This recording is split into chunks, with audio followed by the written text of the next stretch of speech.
What's good? IREN. Recap on IREN. All right, we took a loss. $120 loss. Let it load. Let it load. $120. Yeah. $120 loss. 17%. I was gonna. Wait, no, that's Rivian. Rivian was 16%. Okay. Okay. $120 loss. Not a big deal at all. Basically, like you could see this shit on the chart, bro. This shit faked out crazy. I got out way sooner though as well.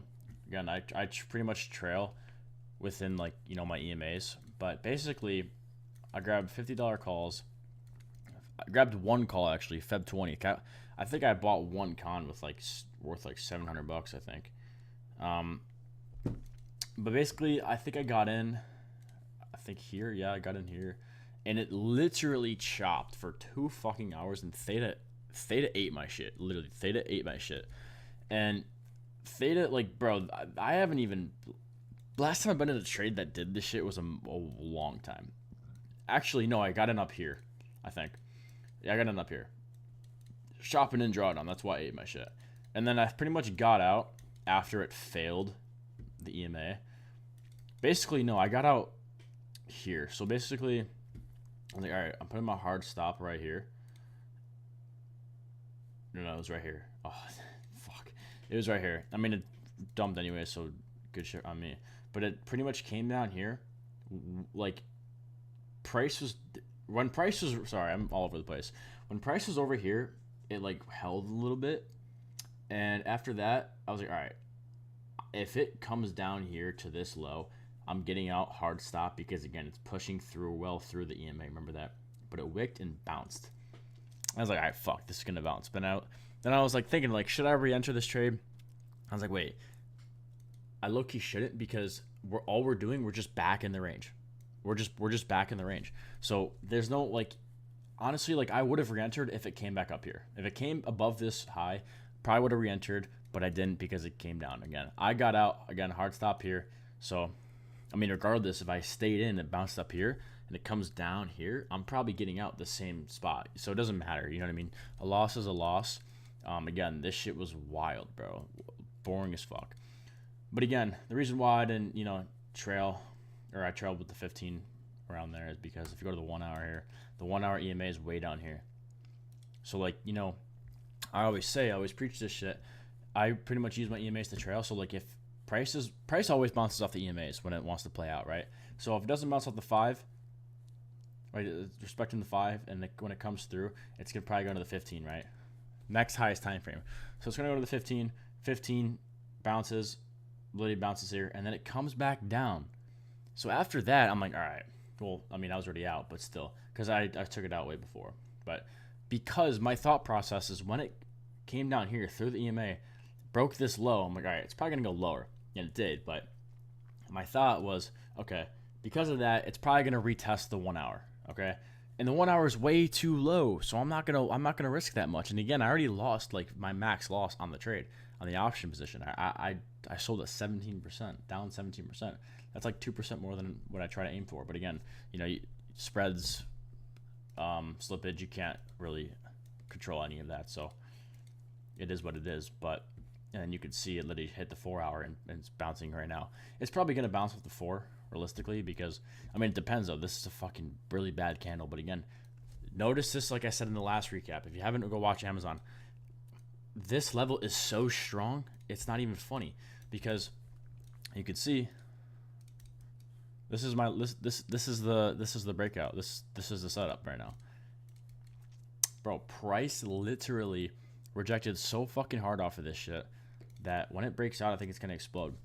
So what I'm probably going to do is realistically adjust it like that because now the trend line is touching these two lines, these two wicks. Why do I call it lines? These two wicks. So rejection.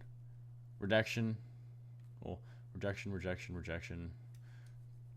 It didn't reject off of here, but it's kind of in the same area still, and it's still a big, it's a fucking 30% move. It's a big move. So yeah, we're pretty much back there. So pretty much now, and I wouldn't want to re-enter this trade, another day like in this range, in this wick. Fuck no, right? So if I'm gonna re-enter this shit, I want to see it break above $50. So this is gonna be my watch list for next week. I want to see you break above $50. Not to mention, look at Q's, boys. I'm not gonna say it. I'm not gonna jinx it because I've been jinxing a lot of shit. But just that explains everything. Okay, so we might be cool. But yeah, no. This looks really good. Again, this was the initial setup was like this, and that's good. We have strong rejections here. Take a break. It was a false breakout. That happens. What are you gonna do? Again, the low win rate. It's gonna be a low win rate, but you make so much more money. But anyways, back to the fundamentals. Again, 9% ADR. Tech. It's a data center stock. 40 million volume. Like, this stock's always gonna be good. Again, like, bro, this stock has been ripping since like August, bro. Like, I've made money in IREN, I think up here. Or maybe I didn't. I don't even know. I think I just watched it go. I've traded IREN with shares. Yo, chill. Oh, I'm holding shift. I've bought IREN at like 60 right here and ripped this all the way up here and then just dumped down. I stopped break even with shares, but definitely a better spot to buy. But yeah, no, like this was like a nice trade. I'm not even like upset with this. I'm happy with this trade. It is what it is. Like, I think this stock wants to fucking fly back up to all-time highs. Again, they have a deal with Microsoft still, so definitely want to add that to your conviction. The one thing now, bro, is like look at this red day volume. Like, that's a lot of volume. Like, that shit fucking tanked, bro. So like, I might fade it, I might not. I really want to see the move back the next day. I want to see Monday, because like if Monday is kind of like, you know, how Amazon was, how if it dumps like this and then the next day rips up, like if it wants to rip up and close, you know, right here, not enough to take it though that day. Like, and let's say like it rips up to like 3 p.m. I'll wait till, you know, the next day. That'll be a money day to trade the stock. But that's the trade recap. Again, the setup. Took the 5-minute break. People low-key took this a lot sooner. People took this shit like here. I should have honestly took it there, but it is what it is. Again, like, I wanted to see it.